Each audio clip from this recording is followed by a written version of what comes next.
G'day. I just thought I'd do a video on how I rig up my paternoster rigs. There's a lot of guys on this site who are probably way more experienced and caught a lot more reds than I have.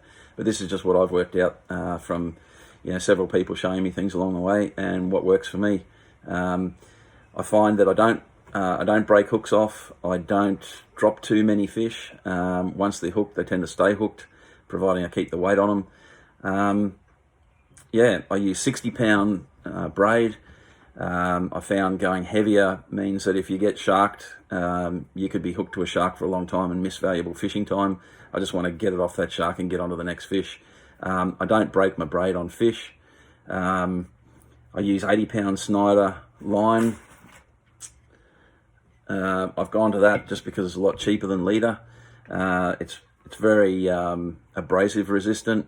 It's a little harder to tie knots in, but it's not bad. And I find the 80-pound works just as good as the 100-pound leader. Also, I'll show you later on how I actually tie my hooks to that leader rather than just looping them over. I found that those loops bite into the joint of the hook here and tend to, you can break and lose a few fish doing that. Anyway, have a look and see what you think. I'm just going to do a little video on how I gang up my hooks for red emperor and nanagai, or coral trout. I'm using these VMC 8.0 hooks today. I often use true turns. The only difference is that true turns have got a little bit of a cam in the shank there. I don't think it makes that much difference when you're ganging them. So first of all, I get 3 hooks and 2 swivels. The swivels I use are either these Black Magic, these ones are 10 kilo, or Shogun, these are size 3. You've got to get them so that the eye on them is small enough that it doesn't go over the barb, so that once you've got them ganged up, they don't come off. But they've got to be big enough so that they'll go around the shank of the hook. So if we open this one up, you got to be careful doing this because if you do it too fast, you'll actually snap them. They're fairly brittle. So once you've got that open like that, you just feed that around. So it's on there like that. I'll just use a pair of pliers that have got these little cones on them that squish your hook eyes open. Okay, so you got one hook on there. We'll slide another swivel on here. Put that one through the eye. We've got 2. And we'll take a 3rd hook that I've already opened up in the eye there like that. So you've got your gang of 3. Okay, then I just go and close those eyes back up. I try to get them as tight as possible so that there's no chance of that swivel popping out.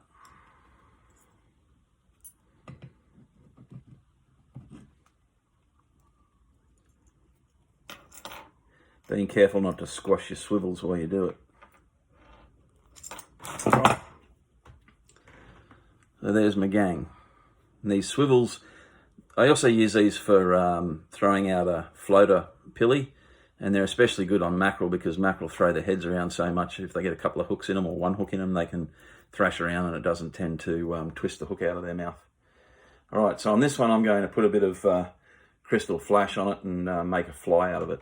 I'll just set that up and then I'll show you. I've got my my flasher here. I've got some red and some Lumo mixed in with it. And I'll pinch it in half. Place that at the front, just behind the eye of the hook. I've got my bobbin with thread.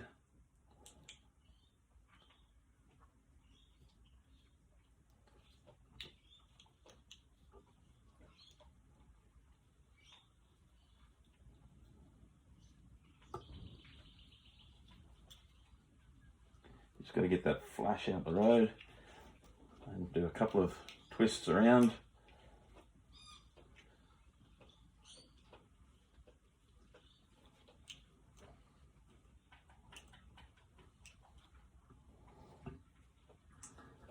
I like to then take the front of the flash and fold it back over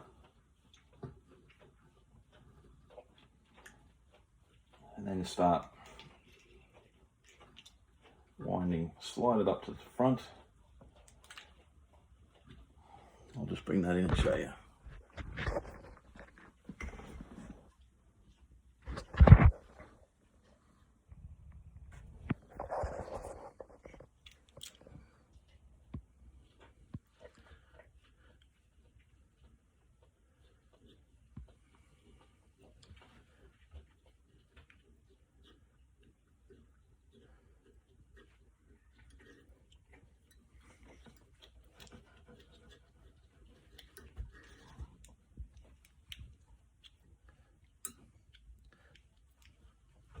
Wind it back along.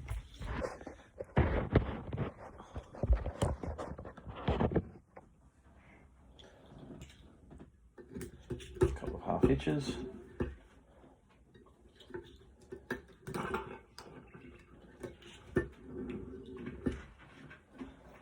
Then I got the solar res.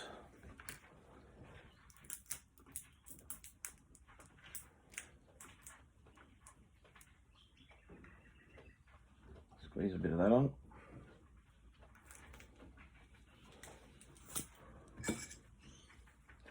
I just make sure that it's all coated around the thread.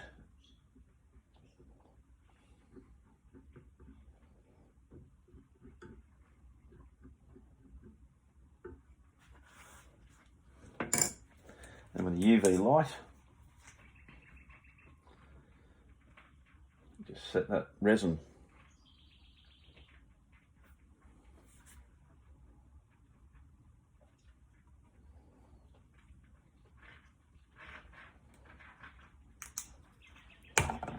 Snip off the thread.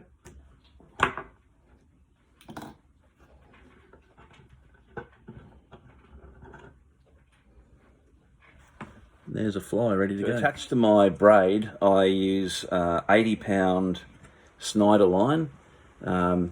It's not as easy to tie knots in as some of the leader, but it's good and abrasive resistant.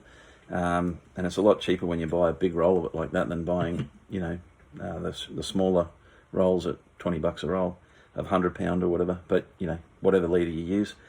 I put about 6 meters of mono on as a shock absorber. Because the reds sort of hammer pretty hard, I find that helps just stop some of the hooks popping out. So then I'll wind that on.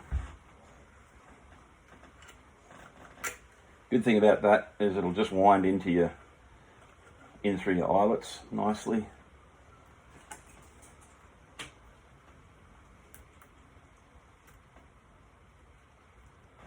Okay, so on the other end of the 6 meters of shock leader, I just put a swivel and I put a Lumo bead on there just so that it doesn't smack, so you don't smack the swivel into the end of your eyelet. Just protects the end of your rod a little bit. Okay, so then tying my actual paternoster rig, I'll just tie a simple number 8 knot on the bottom. So I just get the pieces together like that. I do a twist, then do a second twist, and then feed the eye through there. I'll do that again. So I'll do a twist like that, then a second twist, and then feed that eye through the hole we made. There, like that. I don't know if you can see that. Anyway, it comes up looking like a number 8. You pull that up tight. Again, snip off the tag. I like to run out a fair length of line, probably close to 1 meter, before I do my first loop. I used to put them a lot closer, but I just found I got more fish lifting it up off the bottom a little bit. So then I'll take, I know, about 30 centimeters of line, bring them together. I grab this in my mouth. I don't know what you call this knot. It's 1, 2, 3, 4, 5 twists. So we've got a little hole there. I carefully grab this one, take the point,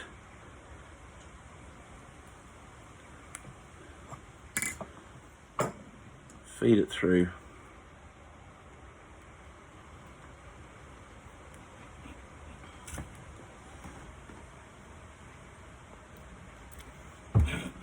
and pull that tight.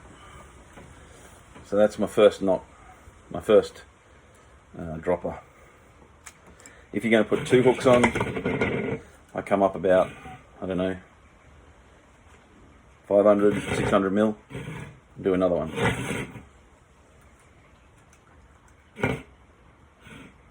One, 2, 3, 4, 5. Can you see that?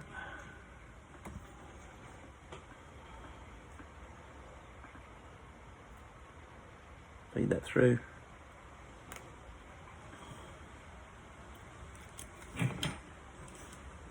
And then you only need a very short piece to tie onto your line, because you've already got the other leader on your line. Okay, so you just tie that to your swivel. Then when I'm putting my hooks on, if I'm going to put 2 on, I'll put a single hook on top, a smaller one, so that you can catch red throat or whatever might be around. If there's big reds there, you know, the reds can grab the bigger bait, and this can be for a smaller one, maybe a cuttlefish or something like that. So I just feed that through. A lot of guys will just loop that straight over there like that, and that's okay, but what I find is just in here, where that hook comes around and folds back onto itself, there's a nasty edge on it. So when you get a big fish on there and that pulls right in, that tends to cut my leader there, and I've lost quite a few good fish early on until somebody showed me this. So I take the hook, I tie a half hitch around the line above the hook. You see that? Then I simply take this loop here and put it over the hook. Okay, so we've got the half hitch above, then we just slowly pull that down. Just pull that loop up to the top. It pulls in like that. So there's no way that that line then ends up getting pinched in the crimp. And I do the same. I normally do a bigger loop than that. I like it, you know, a good 20 centimeters long. Okay, to tie the other ones on, the gang hooks, it's exactly the same. Just come around, do your granny knot or your half hitch above. It's easier with a bigger loop. I didn't leave enough loop. Pull your hook through and then tighten him down.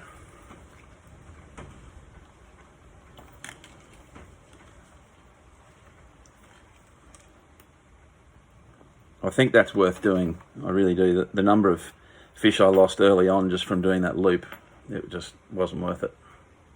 I mean, maybe you can go to bigger leader, like 200 pound leader or something, but this is only 80 pound. So there's that.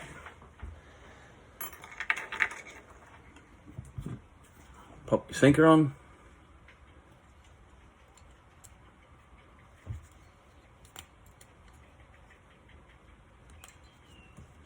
There's your sinker. First hook. Second hook. And then that just ties onto the rod. What I do, I try to tie a few of these up before I go out. Leaving the sinkers off, obviously. Then I just have a Ziploc bag. Roll these up.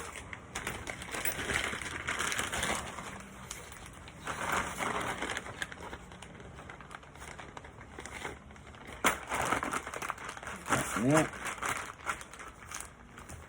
You can just store them in your tackle box ready to go as soon as you need one.